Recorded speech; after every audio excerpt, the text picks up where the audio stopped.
Hello बच्चों, question is direction हमें given है. These question consist of two statement each printed assertion and reason. While answering these questions you are required to choose any one of the following responses. Assertion is the actinoid include the 14 element from thorium to lawrencium. Reason is all the actinoid are believed to have the electronic configuration of 7s2 and variable occupancy of the 5f and 6d subshell. Key concept of this question is actinoids. Actinoids मेरे पास क्या होते हैं?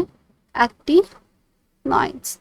Actinoid जो रहते हैं उनका जो atomic number मेरे पास 90 मतलब 90 से लेके जो मेरे पास 103 तक के एलिमेंट रहते हैं वो किसके अंदर आते हैं? आपके एक्टिनॉइड्स के अंदर. एक्टिनॉइड की जो जनरल इलेक्ट्रॉनिक कॉन्फ़िगरेशन की हम बात करें तो वो क्या रहती है? Radon 5f 1 to 14 6d 0 to 1 and 7s2. और यहाँ पर assertion is the actinoids include 14 element from thorium to lawrencium. तो yes, मेरे पास ये आपका जो 90 है ये किसका होता है? थोरियम का होता है. एंड 103 आपका लॉरेंसियम का एटॉमिक नंबर है. तो मेरे पास ये इन दोनों के बीच में जो एलिमेंट कितने आएंगे? 14 एलिमेंट जो है यहाँ पे प्रेजेंट होते हैं. 14 एलिमेंट.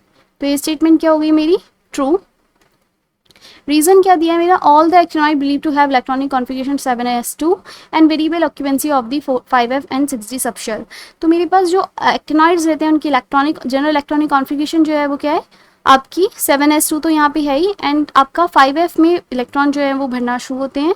और मतलब कभी आपका 6d और मतलब इन दोनों में कभी 5f में रहते हैं तो मेरे पास कहीं कहीं पे 6d में भी 1 या 0 इलेक्ट्रॉन प्रेजेंट रहेगा. जनरली आपके हम इसमें 5f के अंदर जो है इलेक्ट्रॉन फिल करते जाते हैं. मतलब लास्ट इलेक्ट्रॉन जो है आपका 5f ऑर्बिटल के अंदर जाता है. तो ये स्टेटमेंट भी मेरी क्या हो गई? ट्रू, क्योंकि यहाँ पे हमारी ऑक्यूपेंसी मतलब ऑक्यूपाइड हो रहा है 5f और 6d मतलब वेरिएबल है, चेंजेस होते जा रहा है इसमें. और 7s2 क्या है? ये आपका यहाँ पर 7s2 इलेक्ट्रॉनिक कॉन्फ़िगरेशन रहता ही है. तो मेरे पास ये वाली स्टेटमेंट भी क्या हो गई? ट्रू. बट असर्शन और रीज़न जो है वो एक दूसरे को क्या जस्टिफाई कर रहे हैं. तो मेरे पास अगर मैं इलेक्ट्रॉन फिल करूँ यहाँ पे 5f 1 से 14 तक, तो ये जो स्टेटमेंट है दोनों ही मेरे पास क्या है? ट्रू है. और both assertion and reason are true and reason are correct explanation of the assertion. क्योंकि जब मैं इलेक्ट्रॉन फिल कर रही हूँ, आप देख रहे हो, तो मेरे पास 1 से 14 तक के इलेक्ट्रॉन जो है वो फिल हो रहे हैं. यानी कि मेरे पास यहाँ पे 1 से लेके 14 जो एलिमेंट हैं वो यहाँ मतलब यहाँ टोटल एलिमेंट जो प्रेजेंट है वो कितने हैं? 14 एलिमेंट प्रेजेंट होंगे. तो ये स्टेटमेंट भी क्या हो गई मेरी? मतलब ये करेक्ट एक्सप्लेनेशन भी हो गया इसका. So option A is correct. Assertion and reason are true and reason is the correct explanation for the assertion. Hope you understand.